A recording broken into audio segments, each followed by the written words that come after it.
UCLA, where hundreds are quarantined due to a measles outbreak. I do hope some people realize, like, okay, just to be, so I can be safe, so other people can be safe, that they do choose to get vaccinated. Health officials stunned by the pesky outbreak since its disease is completely avoidable. Los Angeles County Public Health Director Barbara Ferrer. There's going to be a very small number of students and faculty and staff that actually aren't immunized.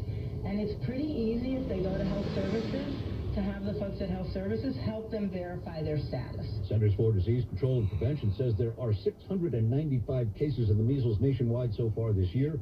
That is way above average. The CDC says most of those cases are in Rockland County, New York. Sizable Orthodox Jewish population there. Some of them do not vaccinate. I'm Jim Taylor, CBS News. 9:32, traffic and weather on the 2s is sponsored by Window Nation. 50% off all styles of windows. Visit windownation.com. Back to Malcolm for the first part. Well, thank you so much, John. Let's go to Jersey first. 130 South. All right, good morning, everybody. We are in the Riverfront District in Wilmington, Delaware. And my co-pilot is running a few minutes late. So we're actually sitting here waiting for him to get here, and then we will take off.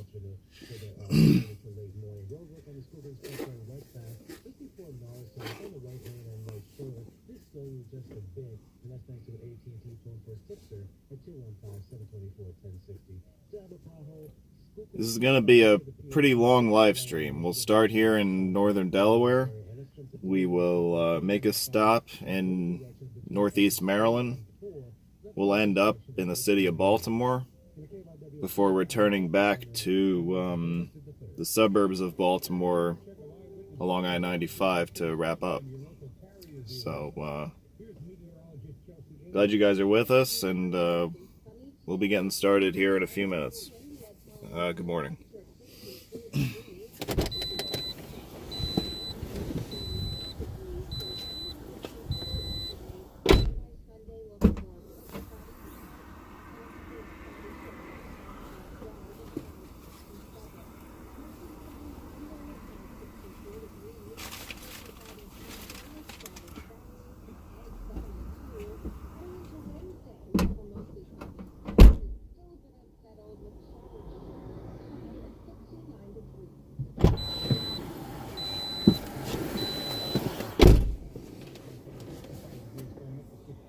But the 22-mile-an-hour wind out of the west makes it feel like just 48.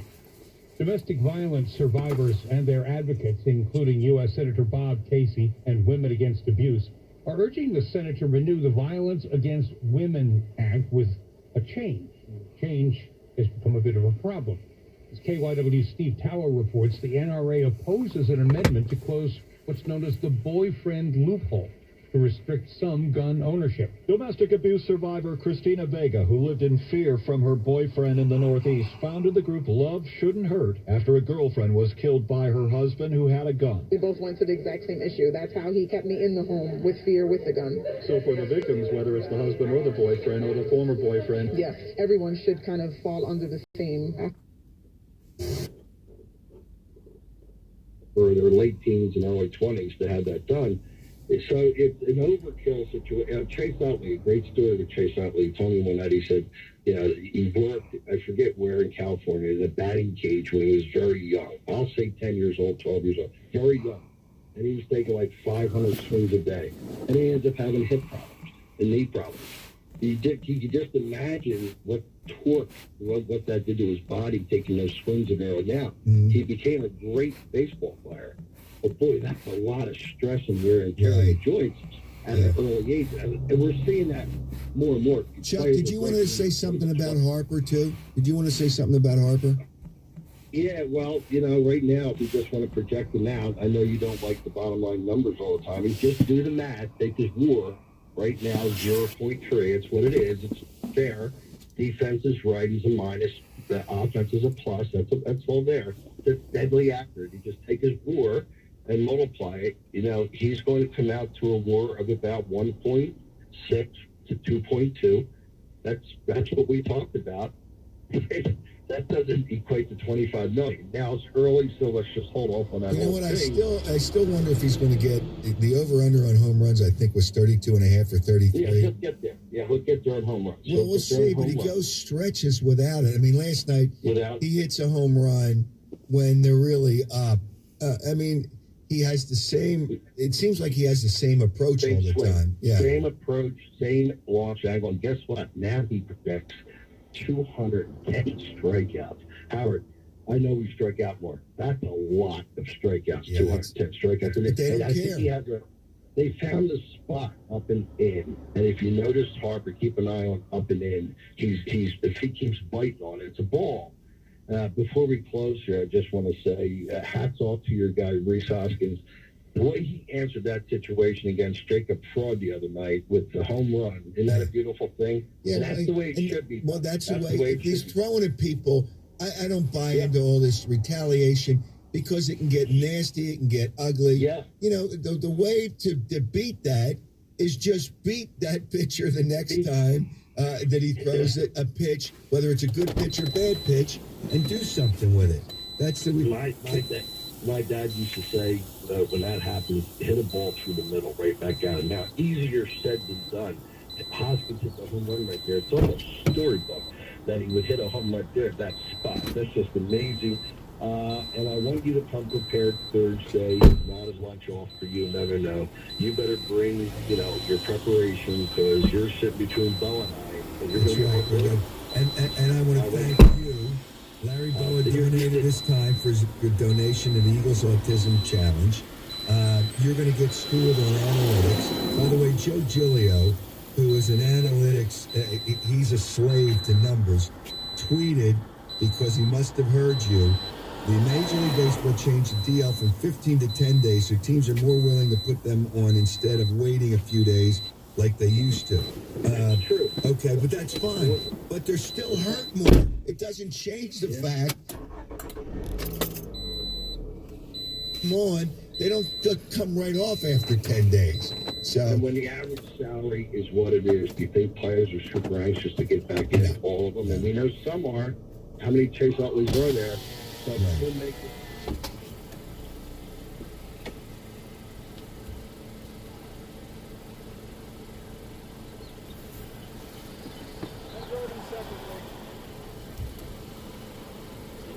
I'm sure we'll never see you again. I have to transfer. Are you climbing the lighthouse with Glub? Nope. No? Might see the lighthouse, but that was it. Okay. I have to transfer some coolers. Some what? Coolers. We need coolers? What do we need coolers for? We have the meats and beer. I have. Are we getting there before you? Yeah, I'm actually driving the new part of 301. Oh, you're gonna do that? Oh, okay. Yeah. Delicious. I think I'm saving that for tomorrow. I'll be back up tomorrow. I see. All right. See you later.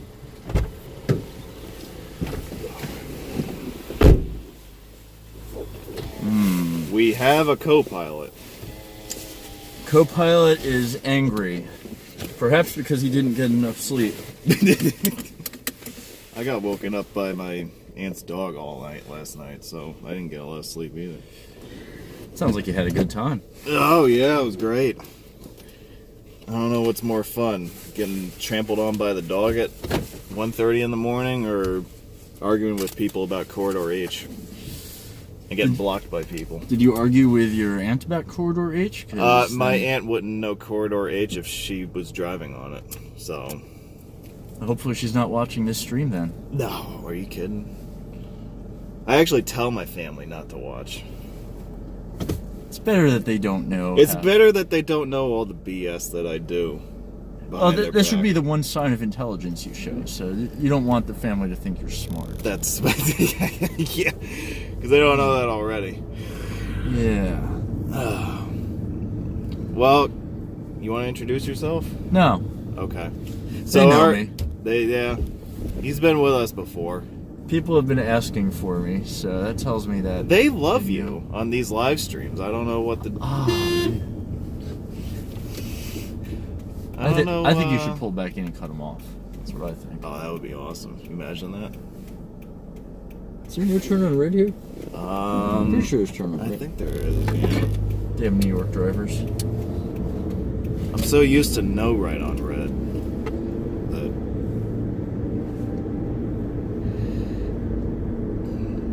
So this is scenic Wilmington. This is the Riverfront District, which is actually surprisingly very nice, considering it's in Wilmington. There are no screen door factories in the waterfront district. You know, there might have been 50 years ago. Yeah. But, hey, there's a train. Unfortunately, I have looked this up, and there are no screen door factories in Delaware, which means the Simpsons were wrong. Chew on that. So I want to lead off this morning by taking you through a brief overview of the work that's coming up on I-95 starting in 2 years. In the spring of 2021, there's going to be a major reconstruction of the elevated interstate through Wilmington, which will involve major lane closures for long duration. It's going to be a traffic nightmare. And I actually think that DelDOT is doing a great service to the locals, getting the word out as early as they are, you know, trying to figure out, you know, how we can set up detours, how we can divert long distance traffic ahead of time. So they're doing a great job in that they're out in front of this, and they know that it's going to be a pain in the neck, and they're trying to do everything they can to head off as much as they can.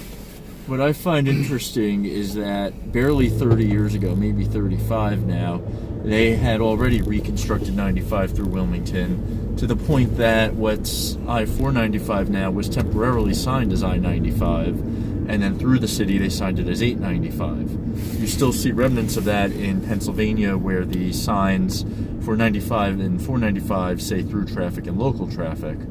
So I'm wondering if they have enough institutional memory to put that back up for consideration and possibly swap designations again. Well, I don't want to, start a firestorm here, but I did hear a rumor along those lines. Not all that long ago. It would make by far the most sense. If they've done it before and it worked then, it would work now. Except this time they would make it permanent. That's what I heard. But I don't know. I don't know if that works either, because 495 is going to need its own set of construction in a couple of years as well. Yeah. The high bridge there, I know, is not in the best shape after that pier shift caused issues. Was it 2 years ago? Or was it last year? That was 2014. No. The pier problem? My God. Yeah. That was 2014. I'm old. Yeah. That was 5 years ago. That already. Felt like 2 years ago. All right. Yeah. Dang. I remember that. I remember it, and then the Delaware River one took precedence in my mind because I had to deal with that one. Okay. Yeah. Well, you know, I dealt with the DelDOT situation. Yeah, I know. Yeah. But yeah, it was that long ago already, and yes, that bridge is still in bad shape. I agree. So the danger of routing, if they fix that bridge in the next 2 years, that's one thing, but I don't think they have any plans for it. So any switch in 95 would be temporary in the sense that they would then have to put it back to reconstruct 495. Yeah, they would then have to shut lanes on what is now 495 in order to do whatever the heck they got to do over there. So I got to think it would not be made permanent, but we shall see. Yeah. So the 95 viaducts through town are being completely stripped down to steel. There will be new decks put on. The substructures will be repaired. There will be a lot of bearings that will be replaced. So it's basically touching up everything, which I believe they did a round of that around 1980. That was the job that you were describing before. I think that's the last time that any major work has been done on the interstate through the city. Viaducts should last longer than 40 years. Just saying. Yeah, well, hey, at least we're not talking about it being torn down, right? Which I have my own thoughts on. We'll get to it sometime this morning. But, yeah, I'm not convinced that is the worst idea, given the local. Let's just get to it now. Why are you stalling? No, because I want to give my viewers a walkthrough of what they're going to be doing. Yeah. Yeah, 95 is mostly local traffic. Most through traffic does use 495 or the turnpike to Delaware Memorial Bridge. So Right, yeah. In that regard, I would expect that closing the viaduct is not going to have dire consequences for traffic. I think the total through traffic going all the way through Wilmington is measured in the thousands, not the tens of thousands. So, right, relatively and low. They do a good job out of Pennsylvania of signing you onto 495 if you're headed around Wilmington. Saying that word just makes me angry. What word? What's that word? I don't know what word. Good. Okay.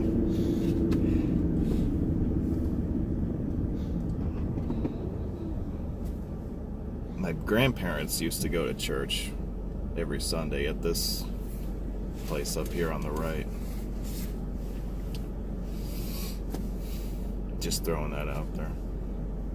That tells me nothing about the viaduct project, yeah. No, I know, but we're sitting at a red light, so I gotta come up with something. So the exit 6 southbound off-ramp is gonna stay where it is. They will shut down, as you may be able to see on the left.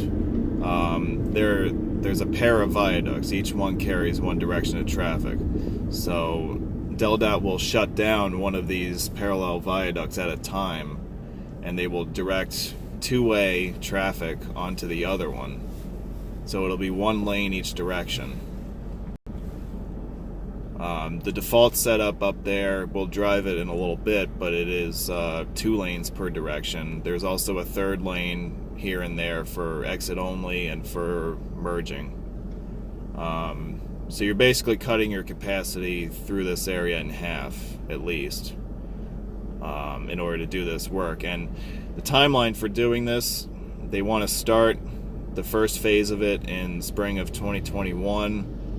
Each phase will take about a year, so they expect that by the end of 2022, this project will be wrapped up. And it's not Pennsylvania, so that might actually happen.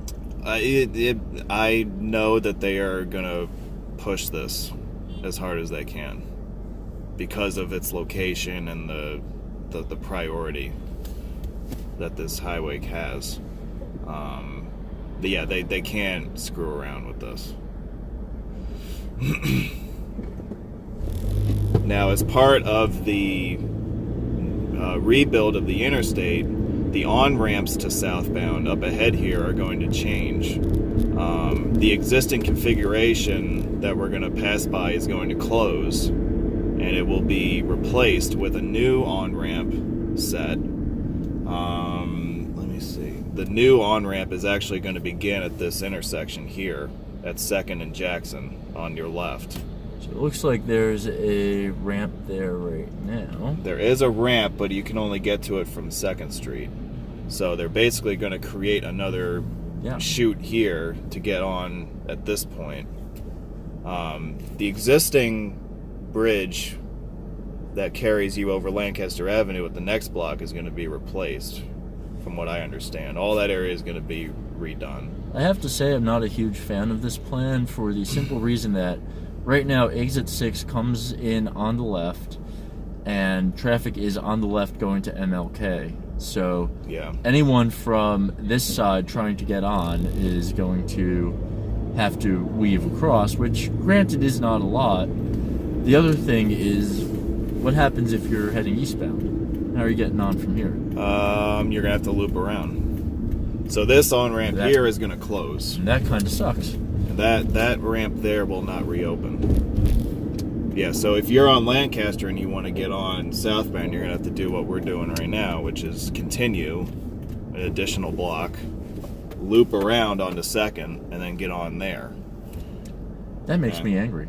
It is a little bit of a roundabout way to do it, yeah.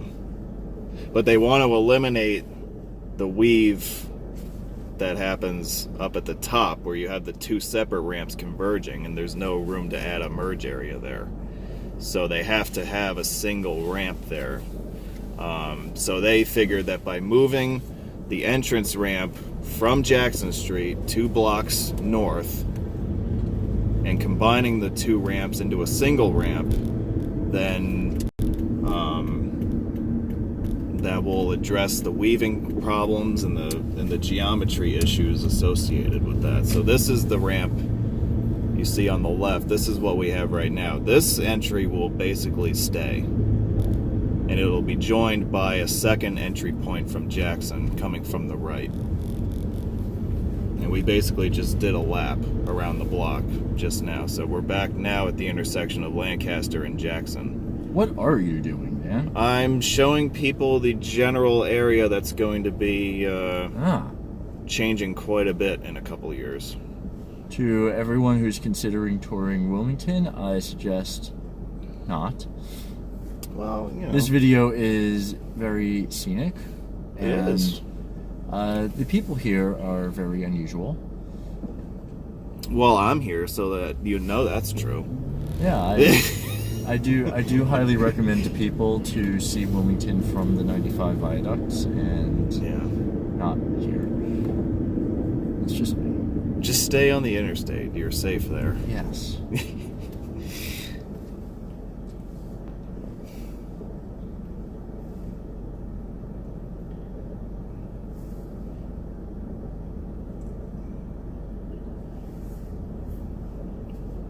I'm not sure what's happening with these flyovers. If they're going to close also, because during the construction of the main line, I'm not sure that there's going to be even any kind of access. These look like they're in great shape. To be honest, their 95 viaducts look like they're in fine shape also. Yeah, I don't get the big deal. Yeah, the issue is more with the bearings and the pedestals, and it sounds like a lack of maintenance.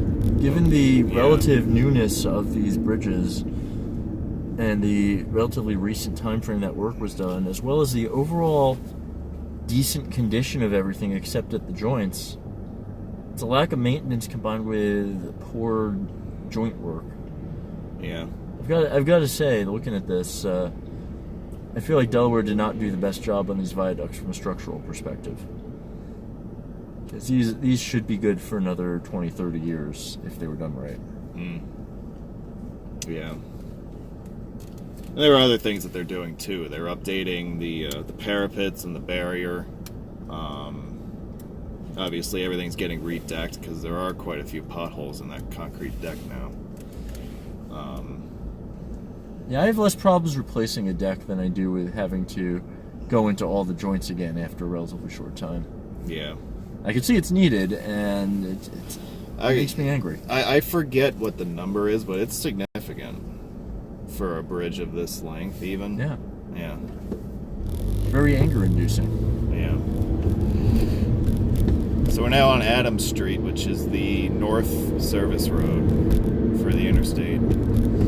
I bet this street used to be residential in character. I think you're right.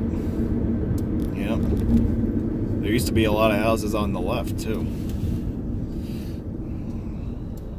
That makes me angry. There's a lot of things that are making me angry right now. Yeah.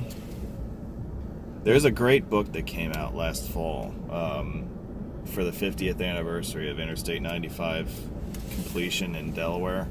And it has a lot of pictures of this whole corridor before it was ripped out.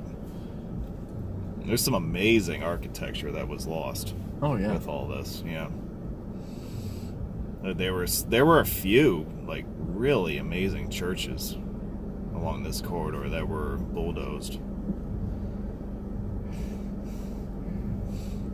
It's okay. Religion is a prop for the weak. We want to go there this morning? I'm awake enough now. You're awake? I can handle it. Yeah.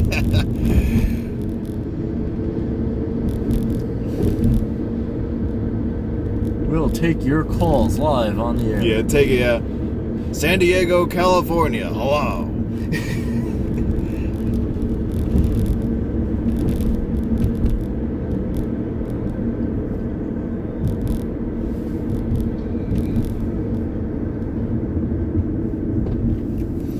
West 7.5 Street. There is, yeah. See that? No, there were half streets Wilmington. I think there are half streets in Manhattan, too. There might be one or two of them. But I don't know that those are official. Like they're not actual postal addresses or whatever? I don't think anyone would have an address on a half street. It would be an access point. Yeah. Hey, where are we going now? We're in Wilmington. Don't ask about the future. We're enjoying the present. We are.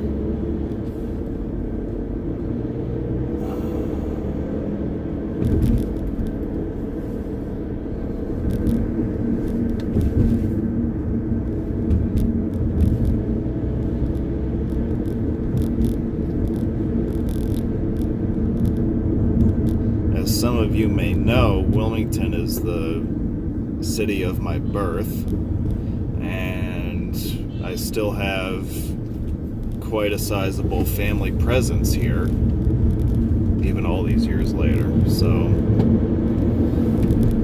the roads of Wilmington were some of my first favorite ones. I think you just called your entire family fat.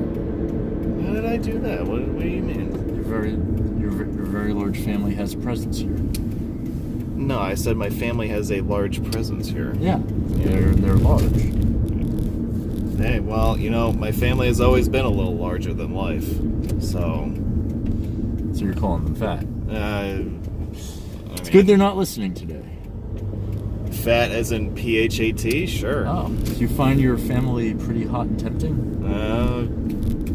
We are pretty hot stuff, if you ask everybody around. So, yeah, that's something you get in Delaware a lot. Don't really get that in New Jersey. No, you get that in Delaware, south of the canal, mainly. Yeah, a lot of finding your family hot down there. Yeah.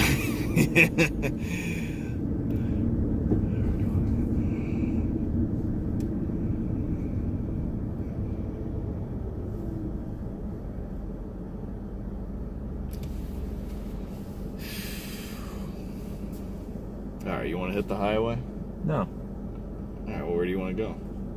I want to interfere with your plans as much as possible. Oh, I see. So if you were planning to get on the highway here... We could have drag raced Doug on 301. That would have been fun. I don't think Doug can go that fast. Oh, he drives a Honda, that's right. Never mind. I think Doug has a mental speed limiter of 80 miles an hour.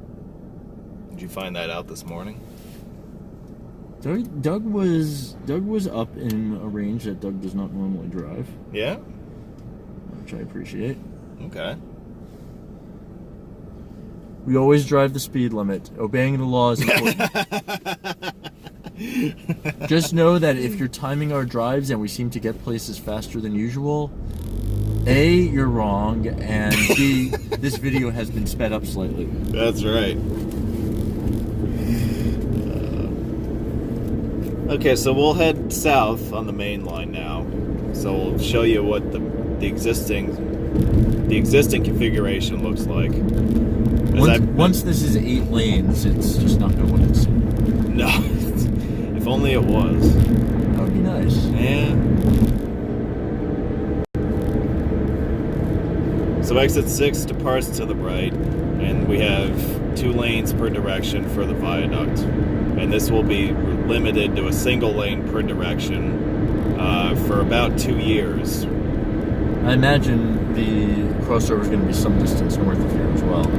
Yeah, they probably would have to do something back there on the straightaway.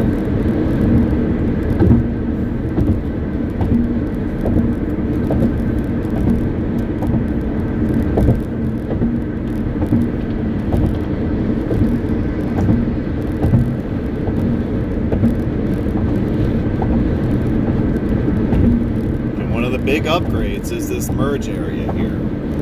See the yield sign on the right, there's no merging spot here. So why could they not rebuild the viaduct to extend the merging space?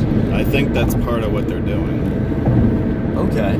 They're like adding on an extension of it. So what was the issue with removing one of the ramps if they're going to be able to add the merging area? Well, the two ramps, the two separate ramps. That the one that starts on Jackson and the one that starts on 2nd still won't have space for a merge area.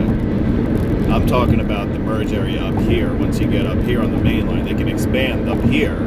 Yeah. But there isn't enough space to add a 2-lane ramp, because that's what you would need. So what you're saying is they're too close to each other to merge one in properly, followed by the next. Correct. And it would be too much widening to add a lane and then have a merge.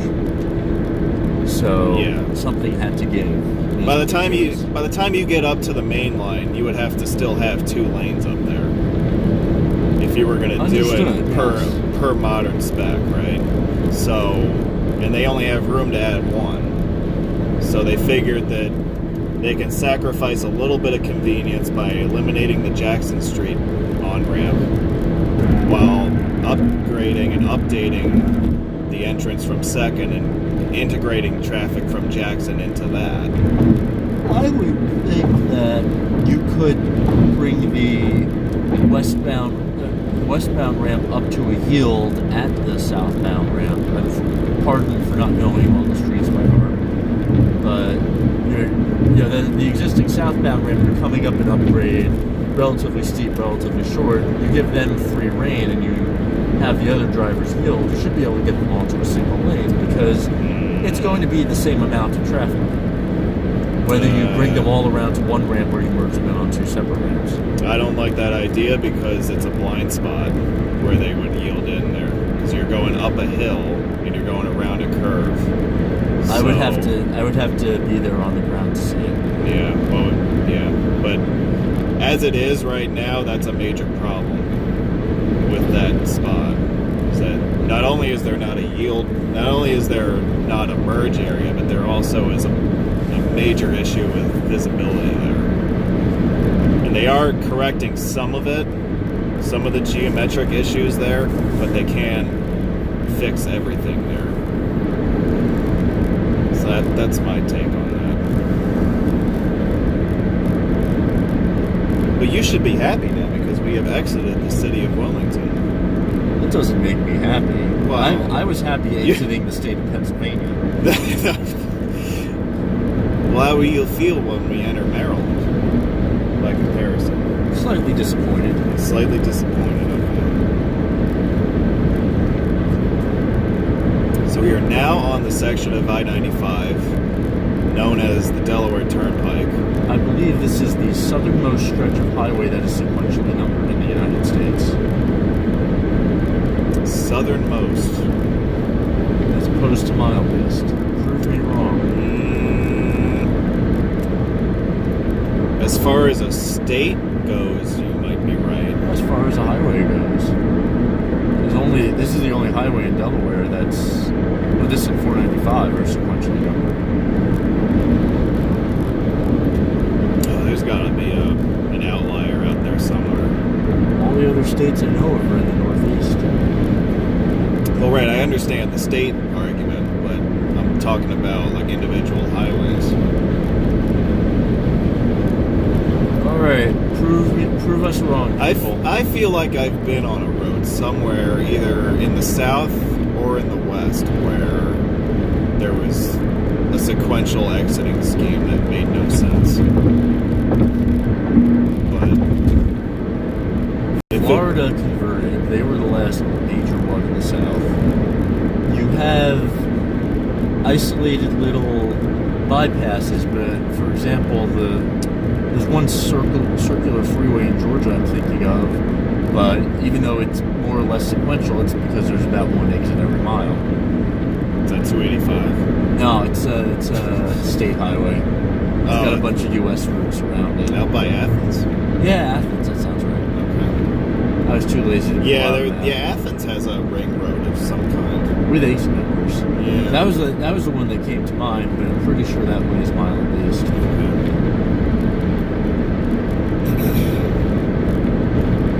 This may be... I-95 may be the only one south of the Mason-Dixon line.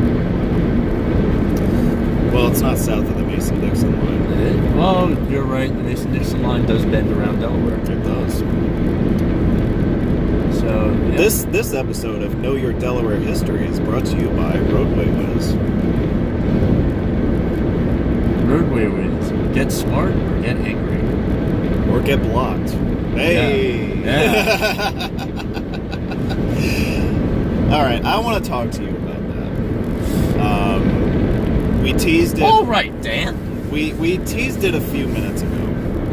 You know, this idea of freeway removal and lack of maintenance and all that stuff.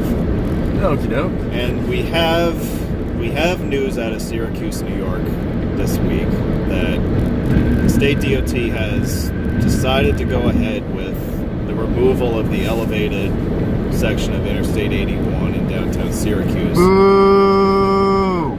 In favor of a tree-lined urban boulevard. Boo! So what'll happen is, under this arrangement, the existing freeway sections of 81 plus the urban boulevard will be re-tagged as a business route. And what is currently Interstate 481, which runs the east bypass around the city, will become the new I-81. The good news is there will be enough lawsuits to prevent this from happening. Well, yeah, I mean, I wonder how long it's actually going to be before this plan actually takes effect. It will not take effect. The long and short of this is every freeway removal that we have seen so far has been a much smaller scale. In fact, I would argue that the Sheridan is the largest scale freeway removal to date, and that's not even that large a scale. He's speaking about the Sheridan Expressway in the Bronx, which used to be Interstate 895, but is now New York State Route 895. And is known as Sheridan. Yeah, I haven't tried that yet. I should try that next. Scorn? No, calling it 895. Oh, I'll have to block it. So, freeway removals have been few and far between. What we've seen does not really affect the overall character of the road, which still had a couple of traffic signals on it. You have things like the Rochester Inner Loop, which was very lightly traveled and not a through road. You have the Robert Moses State Parkway out in Buffalo, also very lightly traveled. Even though it was more of a through road, the traffic is pretty much handled by New York Route 104. So, to date, 81 would be by far the largest, and while it does have a bypass route, there's nothing relatively close to it that's going to serve the same function, forcing through traffic to go many miles out of its way, especially if it was trying to connect to something in the Syracuse area like 690 to the States Fair. Yeah, right. So what you're getting at here is that this is obviously a huge step up from what, well, yes, but it's in terms of scale that we're talking about. Yeah. This is a major step ahead of what we've been used to. I would call it a major step back, but I think it's pretty clear where I stand on this, that capacity is the number one determiner of what you can afford to do. How much traffic your road carries should tell you what options you have. So in Boston, they did not boulevard the central artery. They tunneled it because of the amount of traffic. They did not say, we can reroute everyone around Route 128 by adding a lane or two. What's Route 128? It's Route 128, Dan. No, it's not. Yes, it is. Anyway. So, this would be fairly similar in scope. 481 is only slightly closer in than 128. And while you have more opportunity to widen it and perhaps less traffic on it than 128, you're taking out a roadway of similar magnitude as the central artery. I-81 is vital to Syracuse. So, yeah, I don't see it happening. This is their preliminary decision. I see a lot of challenges, and I think eventually the necessary work is going to get to the point where when it comes to do or die, they're going to have to patch the viaduct up. Now, you know the big difference between Boston and Syracuse, right? Syracuse sucks in different ways. Well, I mean, I don't want to offend people from Syracuse right now, but Syracuse just sucks. Yeah, but not like Boston sucks. Boston is a major urban center of this country, And Interstate 93 is a much more vital facility. What's Interstate 93?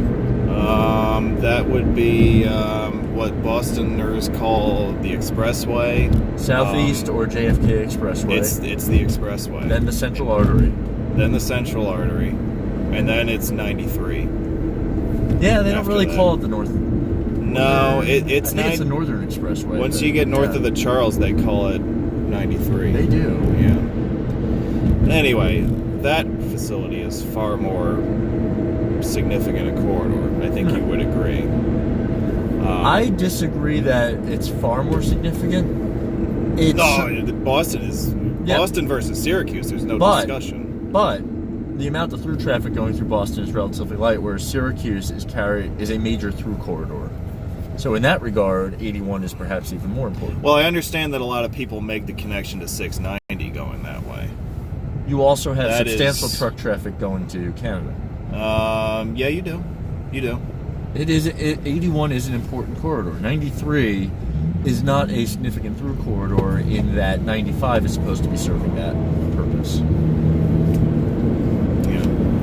Well, and here's my thing. It's been well documented for years that New York does not have the money to rebuild that viaduct, and it would have to be federally funded. Which, the state of our government right now.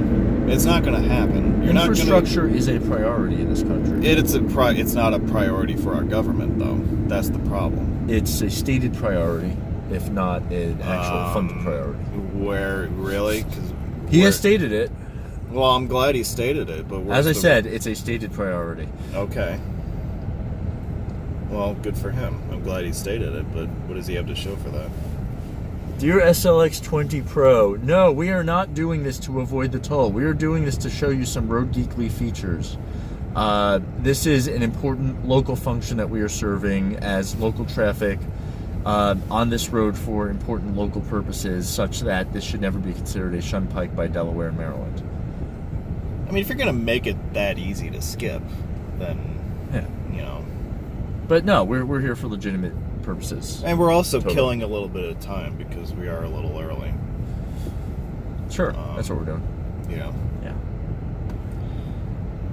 But New York does not have the money for that rebuilding without federal funding, which we know is not... it's not coming.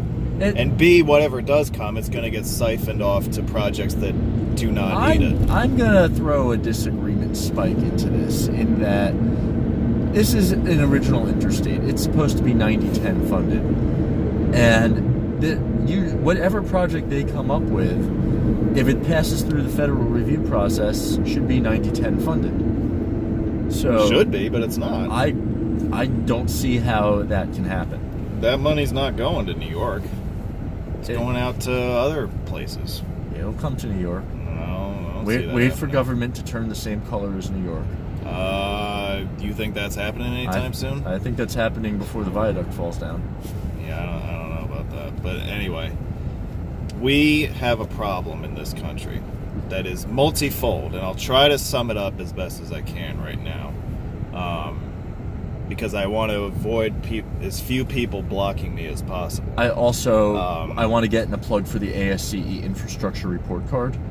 Okay. That is the plug. Continue. We have a multifold issue in this country. We do not have the revenues from taxes that we used to have, so the Highway Trust Fund is not in the state of condition that it otherwise would have been. I think that's pretty straightforward. Funding for projects in critical economic centers of our country are being passed over in favor of what I would say are BS projects in parts of the country that really don't need them. Now, it has been suggested by people that that argument on my part constitutes a let them eat cake attitude towards rural parts of the country, which is just not true. The rural parts of this country cannot afford cake. Well, that's true too. The problem is, I'm sorry, but Places like Altoona, Pennsylvania were never the economic centers of our country. Oh, here we go. And they never will be. I'm sorry. That's just the I-99 was a justifiable improvement. Oh, it was not. It was. It absolutely was not. It was. Really? So you couldn't get from State College to Altoona before that? 220 was very clogged. 220 was very clogged. Really? On Saturdays for football games? No. The rest of the time. Okay. Yeah. Yeah, no. 99 is a beautiful, well-traveled highway that is deserving. I'm not saying it's not a nice highway, but there are ones in West Virginia where I would argue are completely useless, but no, 99 is not one I feel strongly about. I take much more issue with all of West Virginia's corridors that do not need to be 4 lanes by any stretch. You're speaking of Corridor H, aren't you? I'm speaking of many different ones, including G and X and other letters that may be in that state. Yeah. By and large, there is no corridor in West Virginia that needs to be 4 lane unless it's an interstate. Which, yeah, I feel very strongly that projects like Corridor H are just an incredible waste of time and money. And places like New York, we know that we've got problems with our tunnels, the Gateway Tunnel and all that needs to be replaced. We don't have any money for the Gateway Tunnel, but we got no problem giving money to these Bumble F districts in Kentucky and West Virginia to build their 4-lane palaces that will see no traffic and see no economic benefit from them in future years. And let me throw one more thing at you about I-99. The I-99 was sold as being a huge economic boom to that part of Pennsylvania. You know the population of Altoona has dropped 10% since it was signed? That's because they've been replacing all the houses with businesses. No, that's really, yeah. Yeah. I'm sure, yeah. I'm sure business is booming in Altoona since they put the interstate number up there 18 years ago. Oh, yeah. It's nonsense. These projects are ridiculous. And they are sucking valuable resources away from areas that could actually use them, like Syracuse, New York, and Interstate 81. That's my point. And the Gateway Tunnel. And the Gateway, and you could go, there's a whole list of them that you could name. Somerset Freeway. Well, I don't want to go into like new construction. No, that's not new construction. I'm just talking about stuff that is aging and needs to be replaced as is. I don't like even all the roads of West Jersey and the mansions there need to be replaced with the Somerset Freeway. Where's the funding? Where's our share? You sound like Bob Dole in 1996. Where's the outrage? Bob Dole. That's right. Yeah. But I feel very strongly about that. That issue of misallocation of resources. That's part of what's causing the problem that we've got right now. And I don't think that anybody wants to talk about it because a lot of people in the hobby see a brand new road and they say, oh, let's have a road meet. Let's post a photo album. Let's talk about it in 100 different articles on Facebook. And they do not consider the fact that not only are these projects not even needed in the first place, but as you add more of these high-profile miles to your system, and as you reduce your revenue streams, your dollar is having to be stretched even further than it already is right now, which is not very good. I'm going to throw one more thing out there. NEPA. I don't know what that is. All the layers of environmental review that every project has to go through now. ADA. Every project that resurfaces a road like the one we're on right now requires you to consider all modes of transportation, including adding pedestrian push buttons and ramps at every traffic signal. These are more wastes of dollars. Mandatory. Every time you have a project, if you have to do something due to a federal law, now your small projects cost big money, which doesn't let you get the bigger projects done. In the overall scheme of things, though, how much money does that siphon away? You would be surprised because in New Jersey, for example, there are a lot of stretches of road that need to be reconstructed. We're talking 1920s concrete pavement. And as soon as you go... 1920s? Why would you ever want to replace that? That's like National Historic Monument status. I wouldn't say you want to replace it. I would say when your road is more pothole than pavement, you're sort of forced. Oh. And it's also a foot under asphalt at that point. Oh.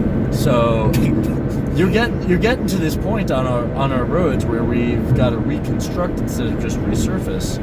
And as soon as you dig down more than an inch, you're now tied into tens of millions of dollars of other improvements. You do that every time you resurface, and pretty quickly you don't have money left for critical bridge projects.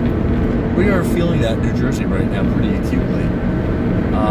Projects just tens of millions more than they need to be. You should be able to just go out there, chew up the pavement, put down new pavement, call it a day. You can't do that anymore.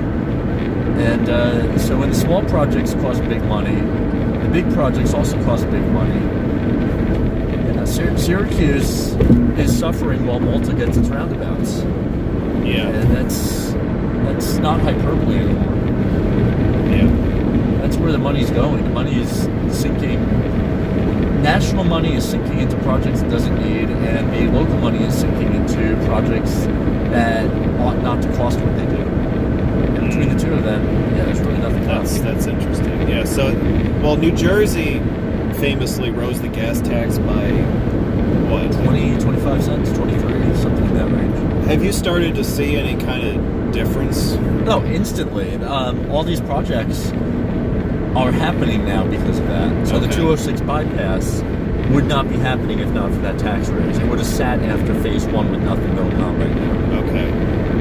So the Route 346 was waiting for this to happen to really get going.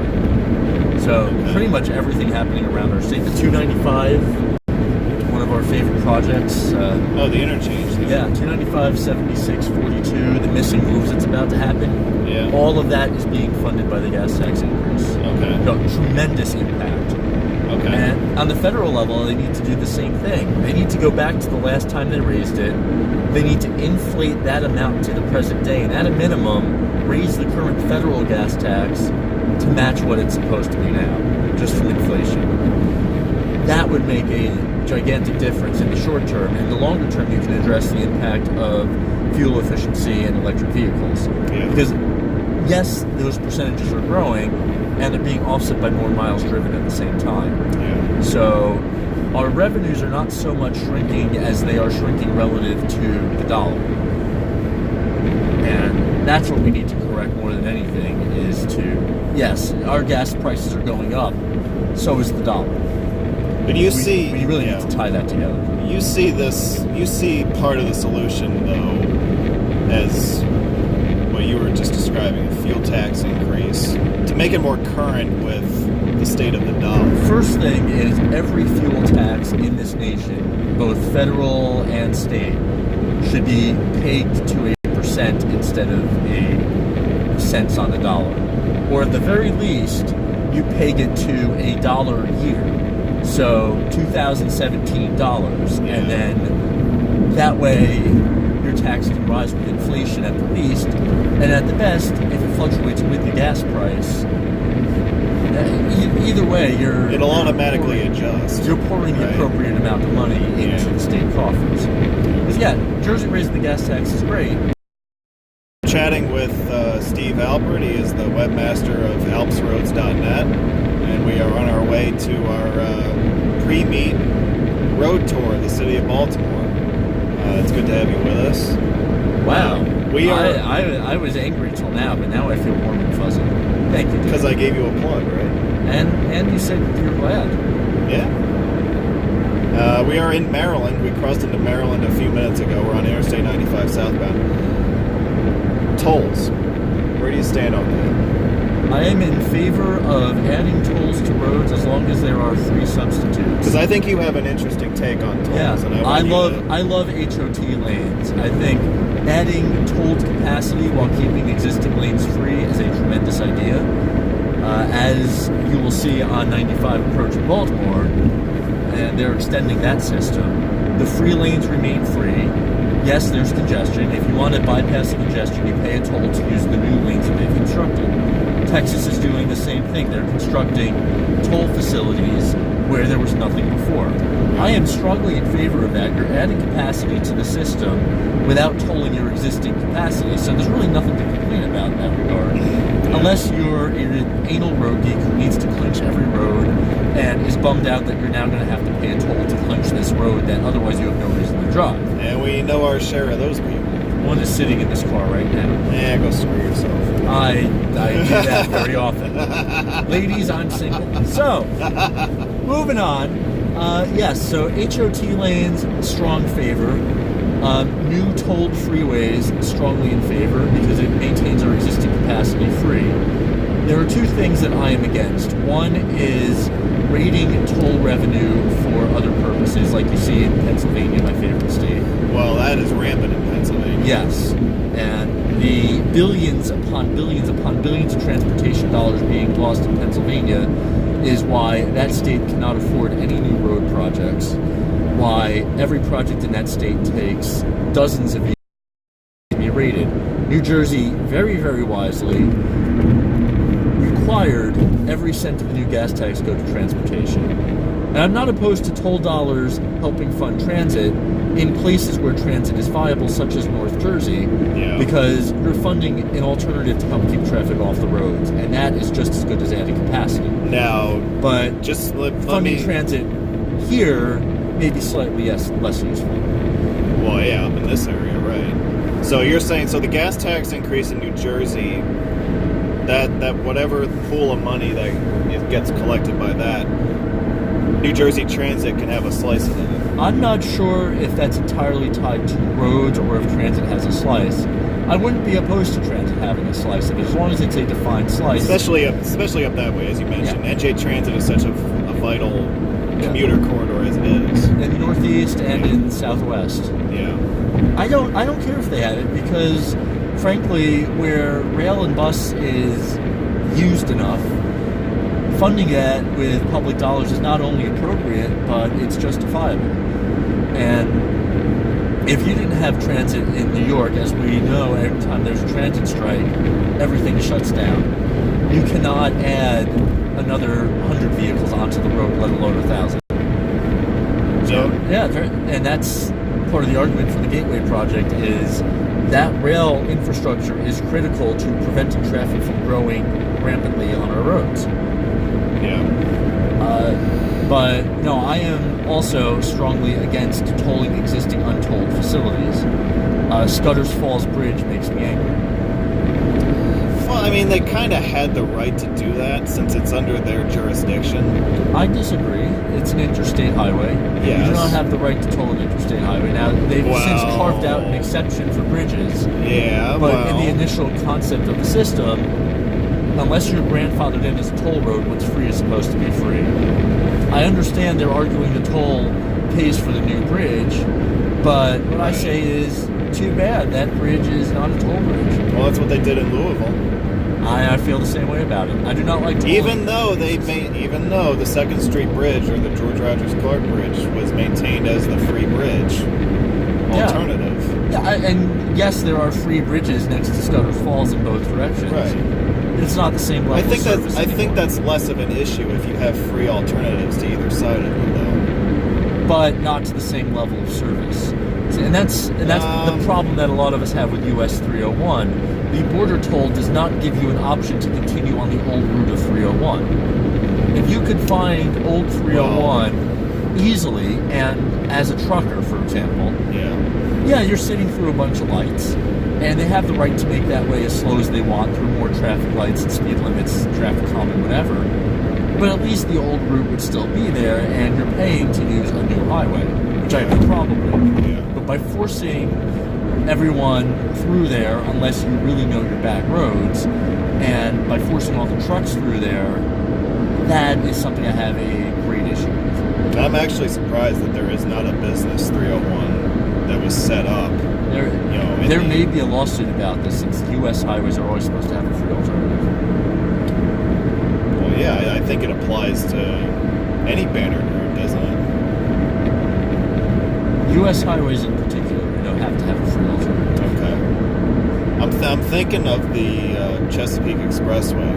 which is, then there's a business 168 for that. Yeah, but that I don't think was a requirement. Okay. There is no business New Jersey Turnpike. Well, no, I understand that, but like on a state and U.S. route level. For the most part, unless you're talking, again, a toll bridge, such as the George Washington, no, there's no alternative. Right. Yeah. Unless you count 9W as an alternative to 9. But so I do have that issue with tolling existing capacity. But people who say no tolls on any road ever don't really understand how it works. So the New Jersey Turnpike is able, but they're able to earn enough money to reinvest it and keep their system in a state of good repair, and add the capacity where it's needed, and now replace the entire Newark Bay extension, which is desperately in the country. And I'm not going to take anyone arguing with me with that. The New Jersey Turnpike into the GWB is the single most important highway corridor in the country. I would agree, and I would say the George Washington is probably the single most important bridge in the country. I would agree. So any traffic tolls make that all possible. If all of those roads were free, you could not possibly offer it the level of maintenance that it deserves. Especially, imagine if the George Washington Bridge had no toll. Yes, you lose the toll agency of the Port Authority and their overhead, and whatever you want to say about the toll dollars funding things like PATH and World Trade Center. So, but let's say you lost all of that. You still need a $7 or $8 toll on the George Washington to maintain it. Plus, as a kind of traffic regulation move, you would need something, you know? Because it's barely able to be maintained in a state of keeping traffic going every day in all lanes. They're really not putting in a luxurious amount of effort on this. And unless you were to have a statewide tax of some percent that was guaranteed to the GWB only, and then to the Lincoln and Holland tunnels only, they would be gone by now. Yeah. They would be crumbling to pieces, and you'd be looking at millions to replace them. So, tolls in context are necessary, and I think now we can discuss what can we do in Connecticut, because here's an example of a place that's not going to let you build new highways. Very limited room to even build new lanes at all. But they're not able to dedicate the revenue. They're a small state, largely without major businesses, so they lack the tax revenue, even with a very high gas tax, to maintain the freeways, let alone add the capacity that they need. And with a lot of millionaires there, they don't have the political power to push freeways through. So how do you maintain these roads without tolling existing highways? Or how do you manage it to maintain free alternatives? This is a great debate. It's a great debate, and it's one that a lot of people have been avoiding for a long time. And on the Connecticut issue, I actually applaud them for trying something else. You know, we can talk about for hours whether it's the right thing to do, whether it be in the short term or in the long term. I think they got to try something, because what they have obviously isn't working. They've got to try something. My issue goes back to tolling existing free roads. That this state of Connecticut has developed around a network of free roads. If these highways were always tolled, Connecticut would have developed a little less and differently. Connecticut is what it is because of the freedom of movement. If all the roads were tolled, more revenue from every person, a higher percentage of your tax dollars as a resident of Connecticut would be going towards tolls. Or a higher percentage, I should say, of your income. So less income, less disposable income. Which means, there are all kinds of economic ramifications. Property values could be less, or properties could be smaller, whatever else. Ripple effects. So tolling it now does a great damage to the infrastructure that the state has built up over time. By the way, this is the bridge over the Susquehanna River. My initial take on what to do in Connecticut revolves around the Connecticut Turnpike and Merritt Parkway, which were tolled until the 1980s. The condition for removing the tolls, ironically, had to do with the bridge collapse on I-95, where they, as they were repairing that, which obviously took toll money, they said, oh, there's another unsafe condition, which is the toll plazas.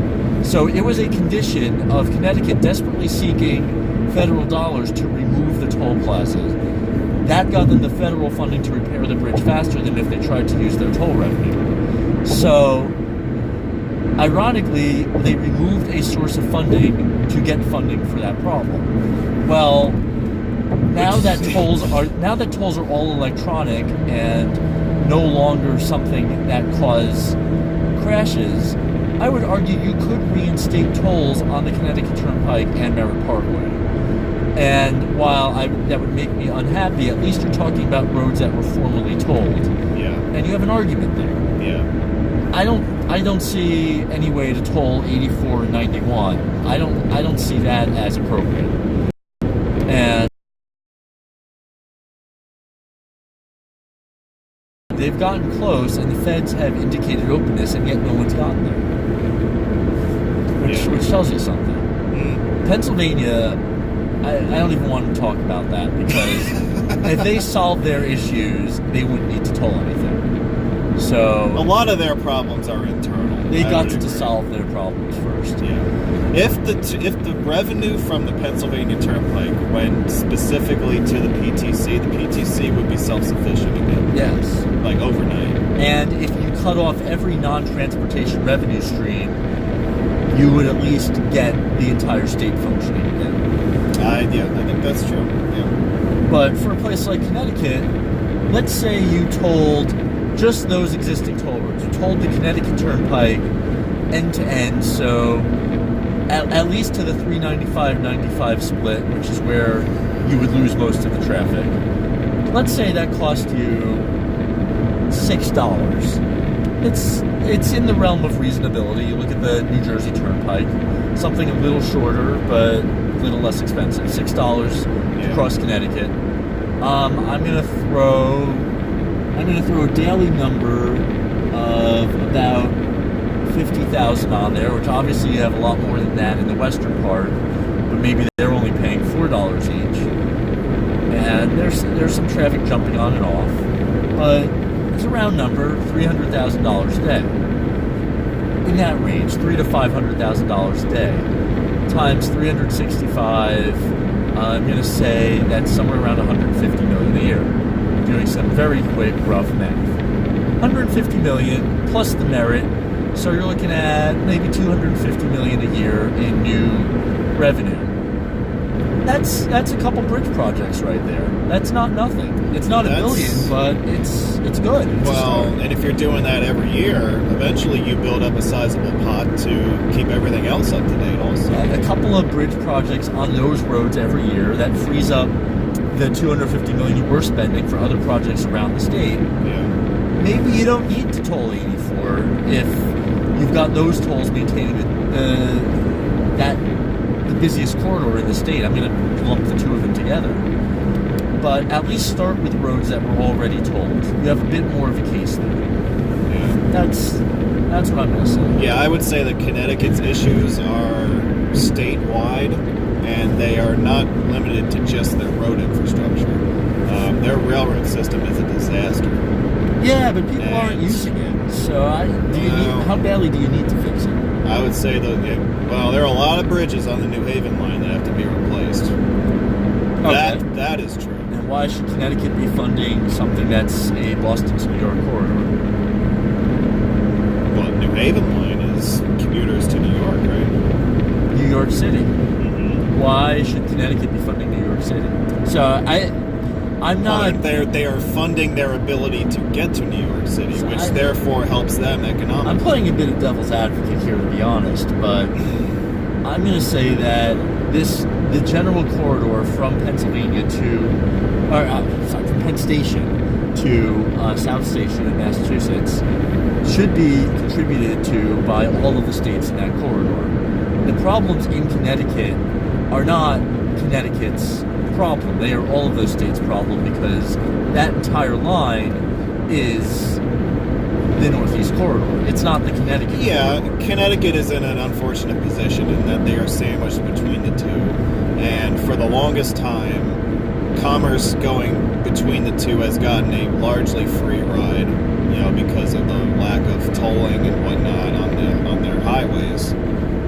And so, I can understand why Connecticut would be in a bad spot there.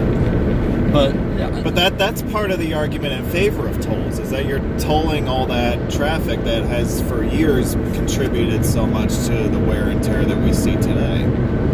Right, but I'm not arguing for that toll to some. And you could designate a portion of it for the New Haven corridor of the line. Like I'm not. But other states should also be fielding some of that. That should not be Connecticut's burden. Right, and the way that other states chip in is their drivers chip in. That's how that ultimately happens.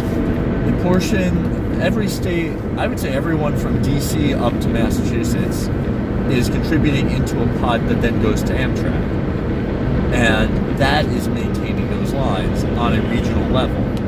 On a state level, how are you raising those funds is a state-by-state question. And here, there's some tolls, there's some taxes. You live in a town, you live in a city like Stamford. Some of your taxes should be going to rail because people in your town are benefiting from it. You have a new rail-oriented development around the downtown station, and maybe there's a 0.5% tax if you live there, and that goes towards maintaining it. Right, yeah, cities have their own thing, towns have their own thing. And you work it in that way. So that's not a transportation tax, that's a residential tax. Or it's branded as a residential tax. Or a local sales tax, you could do something like that. Yeah.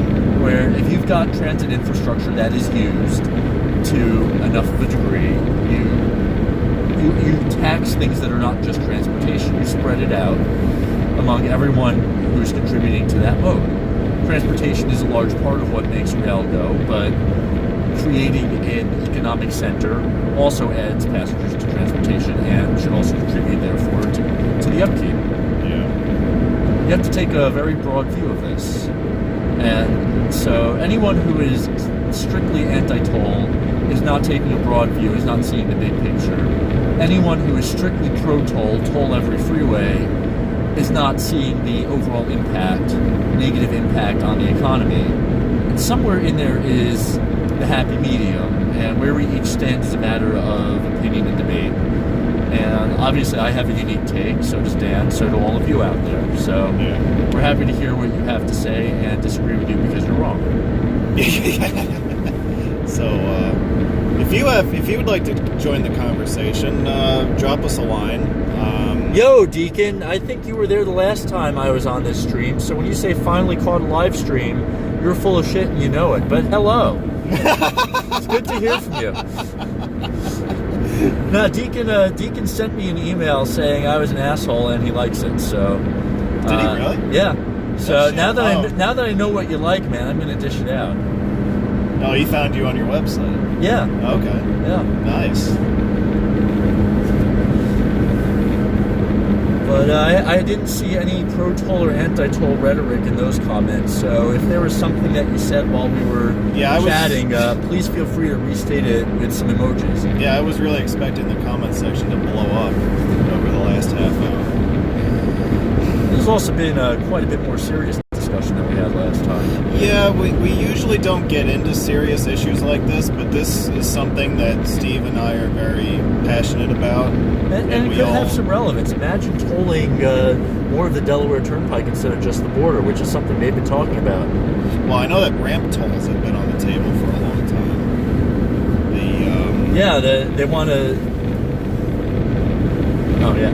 Yes, that is what you said. But, ramp tolls, they were talking about reinstituting the ramp tolls now that they've gone all electronic at Exit 1, and obviously the locals threw a fit over that. And they're trying to curb shunpiking there. But again, formerly tolled, I have less of an objection to re-toll. Yeah. Which they did in Massachusetts on the Mass Pike. They retolled the formerly free section from 16 to 17 because they had taken out those ramp tolls. Okay. I used to use that to commute from Boston back home. So, yeah, I'm a little disappointed. That was a little bit of a loophole, right? Yeah. It was like the one section that you could drive without a toll. I got 2 miles for free, and now I don't. Yeah. So, right. I deal with it. I can deal with that. Yeah. And the same thing in Delaware. If they want to reinstitute ramp tolls at exits 1 through 3, if they even want to bring it all the way up through 5 on anything that is the Delaware Turnpike, which I think goes up through 5. Yeah, and therefore toll supported. Yeah. You can toll it. It's a toll road. Theoretically, yeah, because those ramps were always tolled. Yeah. Well, they were tolled when the road was built. Imagine how much more revenue Delaware would get if they had a toll between exits 4 and 5. Oh my God, yeah. So you're getting all that Route 1 traffic. Yeah. Yeah. So I've got to think that. I mean, those barrier tolls on 95 and the barrier tolls on Route 1 are cash cows for DelDOT. Yeah. Right now. I mean, imagine if you added a gantry, upstream of the Route 1 exit. Right. Yeah. And they removed those ramp tolls because they were low traffic. People would routinely just blow through them at night with no consequence. There were incidents of robbery at the toll plazas because no one was going through them at night. Yeah. So they said it was safer, and they were losing money on toll collectors. They just found it easier to close them and remove them. But now you have no toll collectors; it's automatic. I don't see any reason not to do it. Yeah, and you have the Christiana Mall now, and you have Route 1. Yeah. So among other things. So I gotta think Delaware is going to go to that. Already a toll road, technically. We can do this. We're going to do this. Right. And I think the signs, when you're leaving 295 to go south, they still say toll. The toll banner is still there. It's technically on 95 south, which technically, the Delaware Turnpike is branded as a toll road. Fun story for our listeners, because I've done work with the New Jersey Turnpike Authority. We had this discussion for signs in the free portion of the Garden State Parkway. Do you sign the parkway as toll because overall the highway is toll? Or do you omit the toll banner because you can travel on it for free for several miles before the last exit, before the toll? Their answer is the entire road is a toll road, and if you happen to be able to travel some distance for free, it's because of the way they set up the tolls, not because they've established that as a free section, which by law that section remains free, but there's a reason you don't see a last exit before toll sign when you're on the parkway, even though there's that free section. Okay. So they decided the entire thing is a toll road, therefore they will sign free entrances as toll. This is consistent. Yeah, there was, I think I got on and off at like 138 once, and there's toll banners there, even though you can travel for a few miles in either direction without a toll. So just know that these agencies think about it and have these discussions to determine that that's appropriate. Yeah. It's one of the fun little gray areas. It's soft engineering. You're talking sign design as opposed to heavy construction. What did you call that? Soft engineering? Soft engineering. Hard engineering is this stuff. Okay. Oh, I see what you're getting at. Yeah. Okay. Sign design is the soft side. But at the same time, it's you have the debates. The saying of engineering is, it depends who you ask, either 5% or 10% of it takes 90% of your effort. So it's the devil's in the details here. And little things like, do we put up toll banners? You have a couple meetings. You have some client time spent, but the sign design itself, you check some boxes on a standard sheet, and that's the design. Yeah. So yeah, bridges. Most bridges are pretty standard design. Surprisingly, little effort goes into 90% of bridge design, and the last 10% of the exact girder size and the size of the reinforcement in the barriers gets all the attention. Yeah. Where are we going, by the way? I don't know. Do I have to figure this out? I just assumed you knew where you were going. Well, you have to figure it out because my phone is already taken. Are we going to the house? Yes. Okay. Do you know where that is? I knew, but I forgot. It's in Bel Air. Well, I know we're heading in that general direction, but... Cool.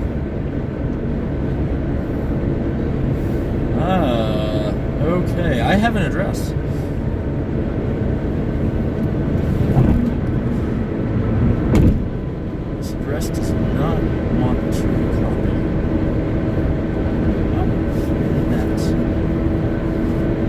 phones are amazing now. You can do things other than just call on them. It's amazing that you call that thing a telephone. This is a telephone. This is a cellular telephone. We are going to want to stay on this corridor. This is just off of 22. So, we've got a couple choices as to how to go, but the road geekiest way would be to take 24 up to 22. Up to Baltimore Pike. Is that still? Yeah, no, there's a short section of that is unknown.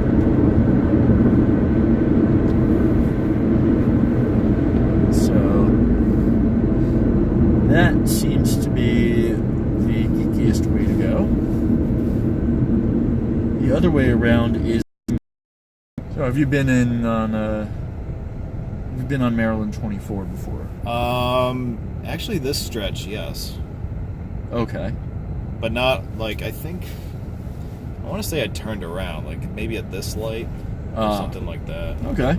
So you haven't made it all the way up to 1, for example? I didn't drive it all the way up to Bel Air, no. Okay. Well, we can go through downtown Bel Air. They live near there, right? They're just on the other side of downtown. Okay. The need for a universal toll transponder. Yeah, let's get into that for a few minutes. We do have a few minutes here, although I think we're all in agreement on that one. I think we know that is the sensible thing to do. And at this point, it's pretty much a foregone conclusion that in the United States, it's going to be Easy Pass. More and more agencies are starting to accept it.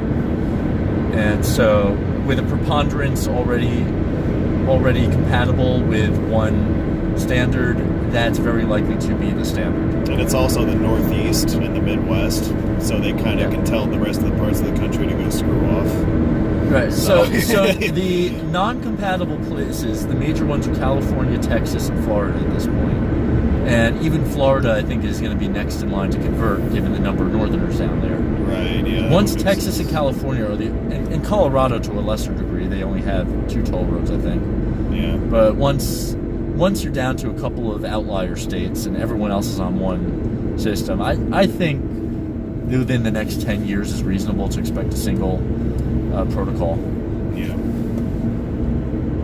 And it wouldn't be that hard to switch everything over or upgrade. No, that's what's happening is each time you develop interoperability, you get a new transponder and it's just got another frequency in it or whatever. Okay. And the next time they'll retrofit the equipment up on the gantries. When it comes due in its life cycle, the next time they put out sensors that can read Easy Pass. And the life cycle of this equipment is relatively short, so that's why I say 10 years. Oh, is it really? Yeah, 10 years is about the life cycle for a lot of it. Okay. But yes, that would be a huge step forward. Because having to invest in a Texas tag to drive the Kansas Turnpike is not something I'm looking forward to. I don't like paying cash. You know what I might do is I might just go through the cash lane to steal the ticket. Just so I could have a Kansas Turnpike ticket. I did that for the New York Thruway. I clinched the western section all at once so that I could just take the ticket home with me. Yeah. I think I'm going to do that too with the Thruway before the end of next year. Yeah, Because you remember that the Thruway is going cashless at the end of next year. Well, you're down to just the main line, unfortunately. When I drove it, the Erie section was still cash. You could still take the ticket, but I believe they went cashless. Did they already? Did they not? I don't think so. Maybe not. I thought that... I heard the Erie section was going to be first. Yes. But now they've gotten all the barriers out of the... Or they've gotten all the standalone barriers out of the way. Yeah, they may be... They're going to be ready to go way before the rest of the main line is. Right. And obviously all the bridges and all the standalone barriers are already cashless.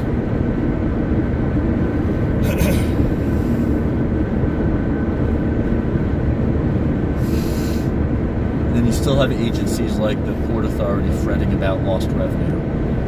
And every time I hear that, I just say, look at every other agency that's done this. They managed to make ends meet. Well, the Outer Bridge is the next one. They're working on that right now. But they're concerned about the cash cows. And what? Because of the higher cash rate? I can tell you the number one thing they're concerned about is the George Washington with all the trucks. They don't want to lose their truck revenue. We could turn here to bypass downtown. Is it quicker than going 1 minute quicker? Alright, screw it. Yeah. Plus, I'd have to cut off that Subaru, and I didn't want to do that. The Subi love thing. Yeah. It's probably a Bernie bro. Can we cut off the CRV? I don't need to cut him off because I'm turning right, aren't I? Eventually.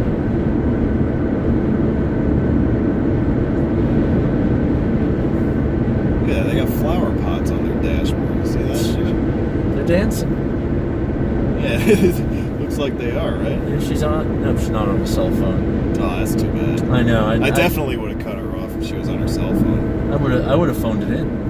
Yeah. I don't always narc, but when I do, it's because you drive like crap.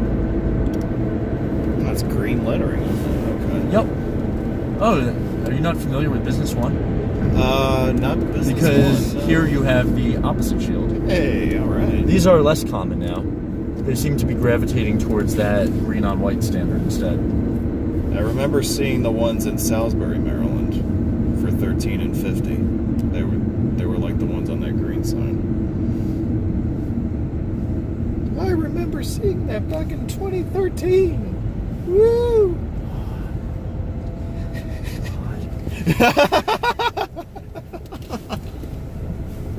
That's an in-joke, you know. Oh, God. I'm so old I don't remember in-jokes. Makes me angry. Florida, yes, Florida has a pass that is compatible with both. And yes, North Carolina has now gone compatible. But while Florida has a pass that's compatible, Florida also has several different protocols in its own state. That is a problem they need to resolve first and get on a single protocol, which I think SunPass is leading the race right now.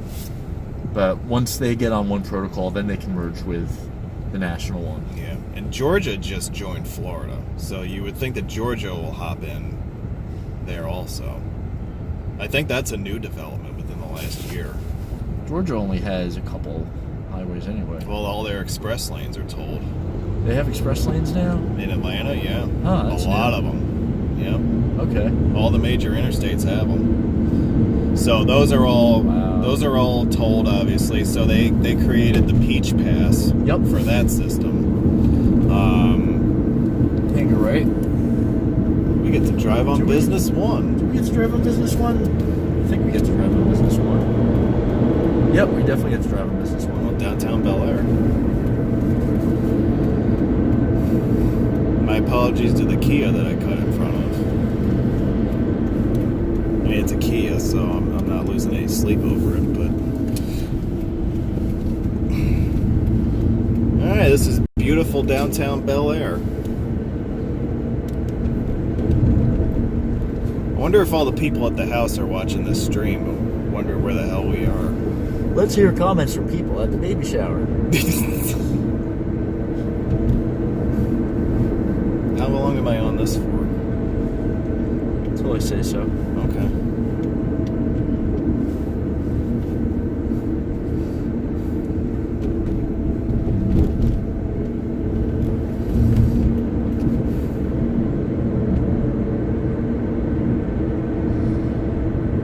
Hey, it's Amco. Double A. MCO.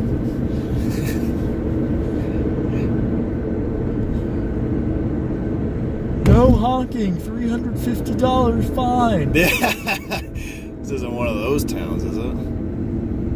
What are you doing, fucking idiot? Language, please. Yeah.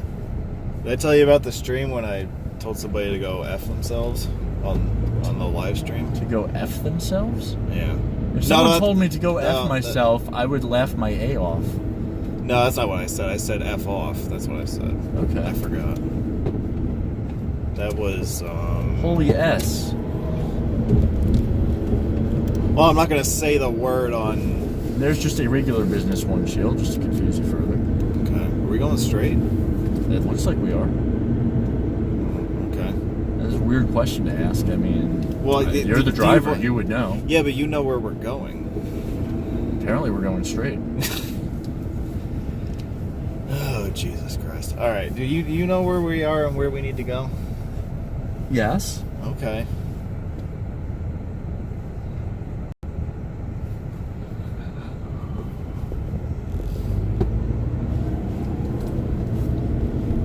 As long as there are absolutely no follow-up questions, yes, I do.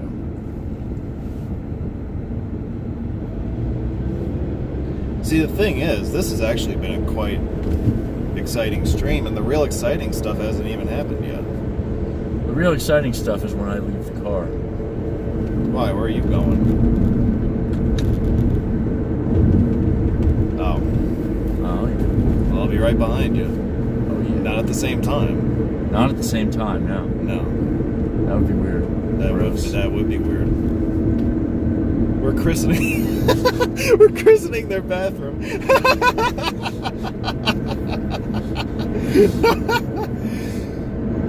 Hey, somebody's got to do it. There's got to be a little baby shower at the baby shower.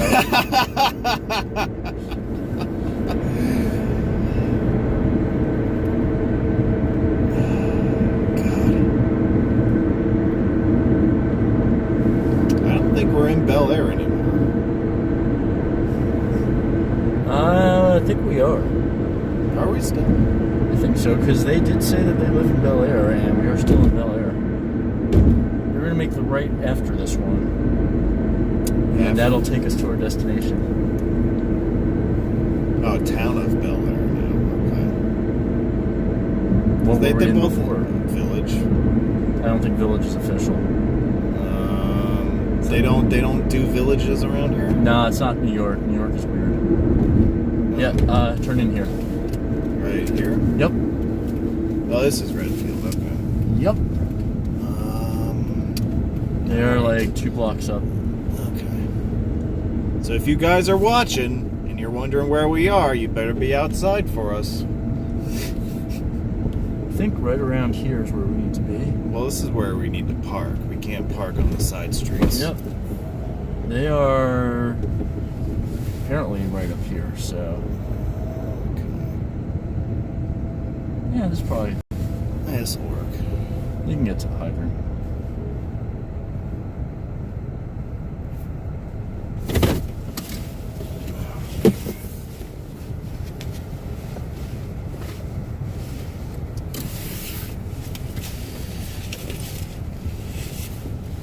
I see someone wearing a bright yellow... No. That is a sanitation engineer. That is. Yeah. Thank you for using the term engineer. Yeah. Yeah. Alright. Alright.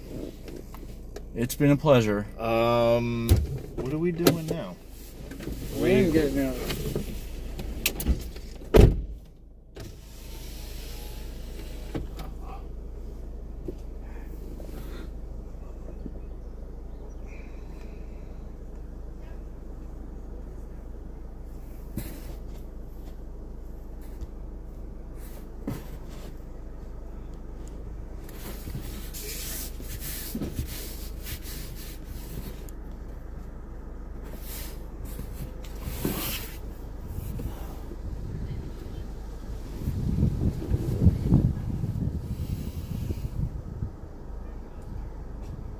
Alright, well, we've reached our first stop.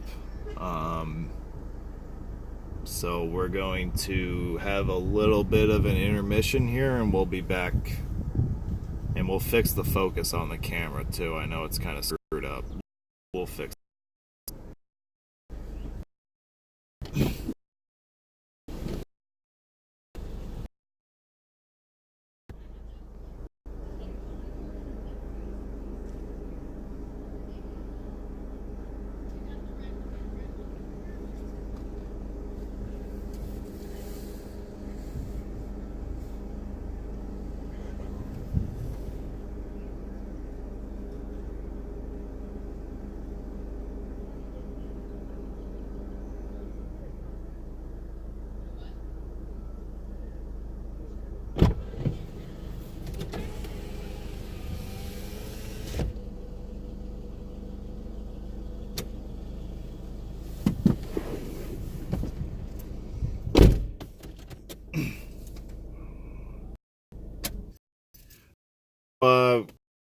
said before,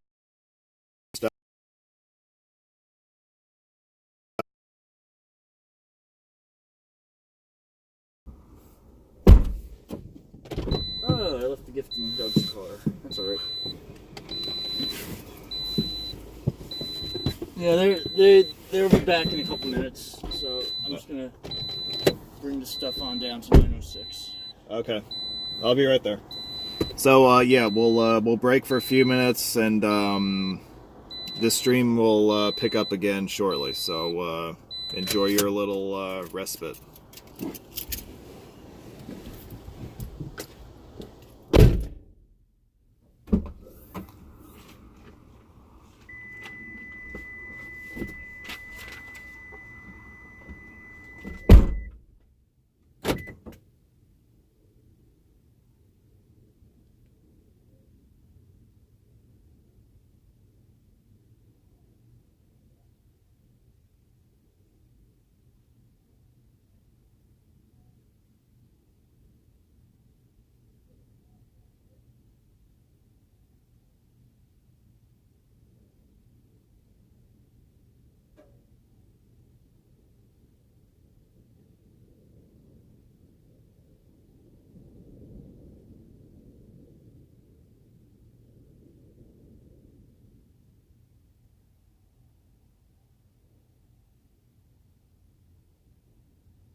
How's the Sheridan project going? It is going rather how much- slowly. Oh, well, that's good. What did you forget, Ann?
Well, we had to make a stop at. Apologize for that, but we're gonna now head back to the house, and hopefully we'll start making some moves to actually. On the here, you could even record it. What it looks like. We're in business now. Yeah. It's building about. No. Are you up in a quarter H? I've never been there. Oh, you're missing construction now. Pennsylvania, Ohio, and West Virginia, I think. Hollows. Okay. But I think this bridge might beat them all in terms of, and that alone, bridge will be. I mean, they're cutting a US 219 or H route number. They're US highways. Yeah, and so 219 will come on there as well. Actually, right now, even 219 is saying because after quarter H is complete, they actually.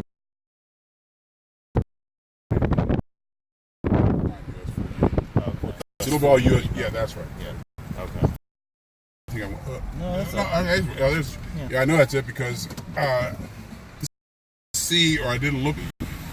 In case I get a speeding ticket. That Maryland traffic ticket, a moving violation traffic ticket, it's the same citation regardless of who issues it. There's no variation there. Okay. But maybe you could plead your case more to the, if you got one from the sheriff. I don't know how much traffic enforcement the sheriff deputy they can get here. The state police obviously do a lot because it's a main part of the mission. Yeah. All right, I'm gonna pull my car down here also. I think you can for now, but yeah. Put it in the line of. This is here. Nice suburban feel to it. Boy. So I'm not sure what the story is with that. I don't know what you guys actually.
to help cover the next part of our trip. Some of you are having technical problems, and I'm having back. We'll start a new stream sometime, hopefully in the next part of this. Please feel free to join us. This stream will be ending. We will be starting a new one